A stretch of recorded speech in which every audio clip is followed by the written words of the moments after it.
Kanchipuram వకుడా silks నాణ్యత మా ప్రాధాన్యత. మదీనాగూడ, మియాపూర్, హైదరాబాద్ లో త్వరలో శుభారంభం.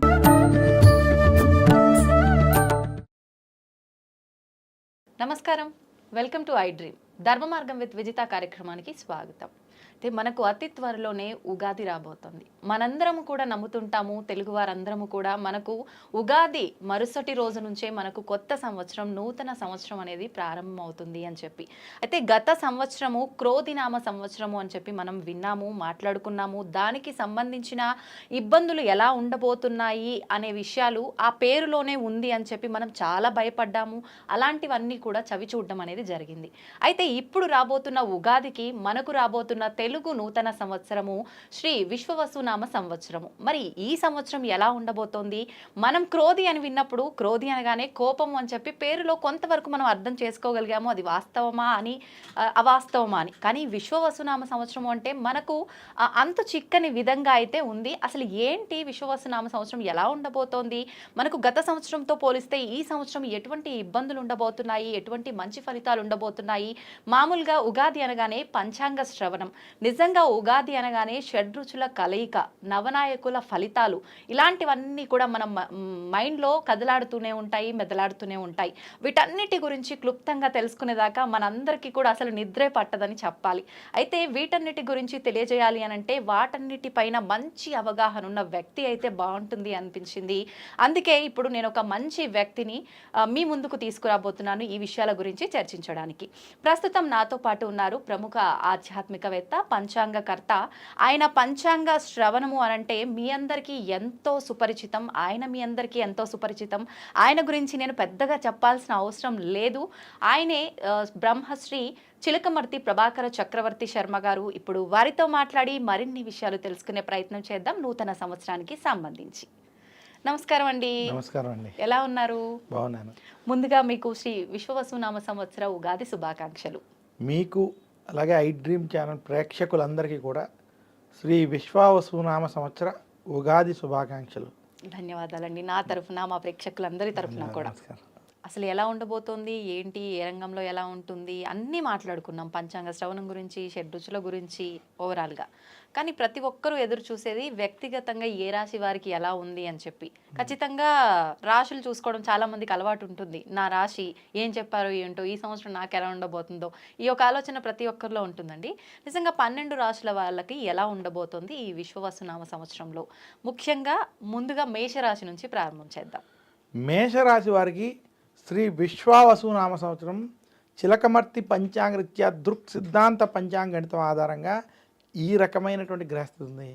మేషరాశి వారికి ఈ సంవత్సరం తృతీయ స్థానంలో బృహస్పతి కొంత ప్రతికూలంగా ఉండడం, ఇక మేషరాశి వారికి వ్యయ స్థానంలో శని ప్రవేశించి ఏలినాటి శని ప్రారంభం అవడం, అలాగే మేషరాశి వారికి రాహు లాభస్థానంలో అనుకూలం, కేతువు పంచమ స్థానంలో అనుకూలంగా ఉండడం చేత మేషరాశి వారికి ఈ సంవత్సరం మధ్యస్థం నుండి చెడు ఫలితాలు ఉన్నాయి. అంత అనుకూలమైనటువంటి సమయం కాదు.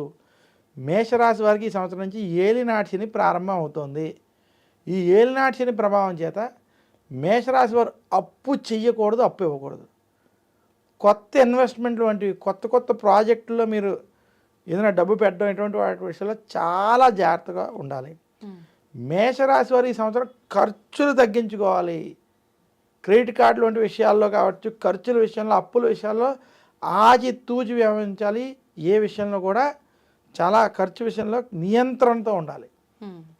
అలాగే వ్యాపారంలో కొత్త కొత్త విషయాల్లో, పెట్టుబడి విషయాల్లో, నిర్ణయాల విషయాల్లో జాగ్రత్త వహించండి. కోర్టు విషయాలు, గొడవలు వంటివి కొంచెం ఇబ్బంది పెట్టేటువంటి స్థితి కనపడుతుంది మేషరాశి వారికి. ఆరోగ్యపరంగా మేషరాశి ఉద్యోగస్తులకి, నిరుద్యోగులకి ఉద్యోగ ప్రయత్నాలు అంత అనుకూలంగా లేకపోవడం, ఉద్యోగస్తులకి ఉద్యోగం ఉంటుందా లేదా అన్నటువంటి భయాందోళన కొంచెం అధికంగా ఉండడం. ఆరోగ్యపరంగా చూసుకున్నట్లయితే ఎవరైతే కొంచెం పెద్ద వయసు వాళ్ళు ఉన్నారో వారికి ఆరోగ్య సమస్యలు కొంచెం ఇబ్బంది పెడతాయి. అయితే ఏలినాటి శని ప్రభావం ఉండడం చేత ఆరోగ్యంలో కూడా శ్రద్ధ వహించాలి. ఇక మేషరాశి వ్యాపారస్తులకి ఇది అంత అనుకూలమైనటువంటి సమయం కాదు. గురుబలం కూడా లేకపోవడం వల్ల కొంత అనుకూలమైనటువంటి సమయం కాదు. మేషరాశి వారు రాహు బలంతో కొంత మొండిగా ముందుకెళ్ళిపోతారు.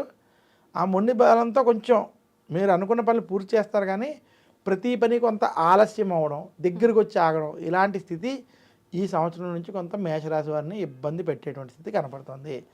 మేషరాశి వారి ఈ సంవత్సరం మరింత శుభ ఫలితాలు మీరు పొందాలి అనుకుంటే దక్షిణామూర్తి స్తోత్రాన్ని నిత్యం పారాయణం చేయండి, దత్తాత్రేయుని పూజించండి. అలాగే మేషరాశి వారు దశరథ ప్రోక్త శని స్తోత్రం ఓం నమః కృష్ణాయ నీలాయ శికంఠ నిభాయ చ నమః కాలాగ్ని రూపాయ కృతాంతాయ చ వైనమైనటువంటి దశరథ ప్రోక్త శని స్తోత్రాన్ని పఠించుకోవడం, మందపల్లి వంటి క్షేత్రాలను దర్శించుకోవడం చేత మరింత శుభ ఫలితాలు పొందగలరు. ఓకే, అంటే మేషరాశి వాళ్ళకు కొంచెం మధ్యస్థంగానే ఉండబోతోంది కాబట్టి మీరు మధ్యస్థ నుండి చెప్పినట్టుగా కొంచెం ప్రతికూలంగానే ఉండబోతుంది కాబట్టి మీరు చెప్పిన లాస్ట్లో ఈ పరిహారం పాటిస్తే గనక కొంతలో కొంత ఉపశమనం కలిగే అవకాశం ఉంటుంది.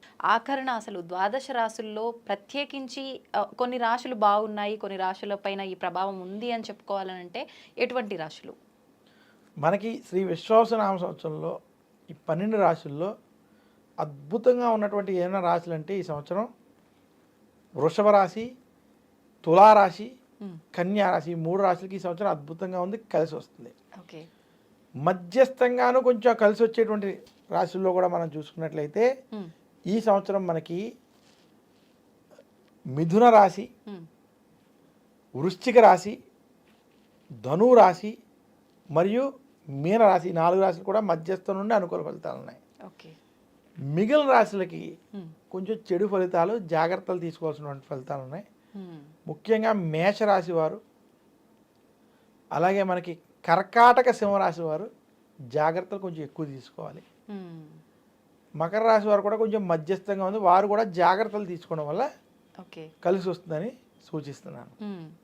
సంతోషం అండి. అయితే ఒక చిన్న సందేహం, మామూలుగా రాశి ఫలాలు విన్నప్పుడు చాలామంది స్టార్టింగ్లో మనం మాట్లాడుకున్నట్టుగా కూడా పేరును బట్టి చూసుకునే వాళ్ళే ఎక్కువగా ఉంటారు. అయితే పేరును బట్టి చూసుకున్న వాళ్ళకి ఇది 100% మాత్రం వర్తించదు, అది వాళ్ళ వ్యక్తిగతాన్ని బట్టి ఉంటుందంటారు కదా, దీన్ని ఎవరు ఎంతవరకు తీసుకోవచ్చు అంటారు? చూడండి, ముఖ్యంగా ప్రతి వ్యక్తికి తన జాతక చక్రం చాలా ముఖ్యమైనది. అంటే జాతక చక్రం అంటే అతను పుట్టిన డేట్ ఆఫ్ బర్త్, టైము, ఈ రెండిటితో ఏ నక్షత్రం ఏ రాశి వచ్చిందో అది చాలా ముఖ్యం.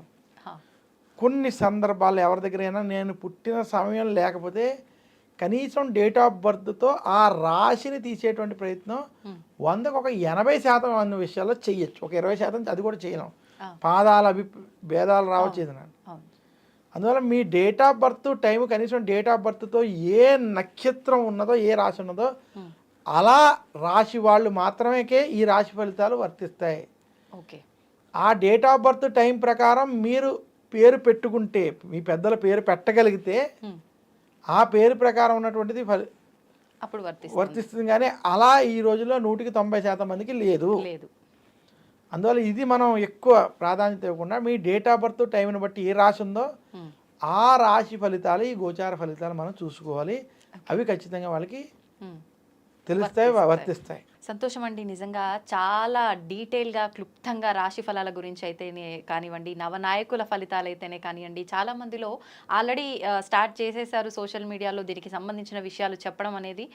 ప్రజల్లో చాలా భయాలు కూడా మొదలయ్యాయి. ఇందాక మీరు చెప్పినట్టుగా షష్టగ్రహ కూటమి, పంచగ్రహ కూటమి, వీటి వల్ల చాలా ప్రమాదాలు రాబోతున్నాయని, కరోనా కన్నా మించిన మహమ్మారి రాబోతోందని, ఇలాంటి మాటలు వినటం వల్ల భయభ్రాంతులకు గురవుతున్నారు ప్రజలంతా కూడా.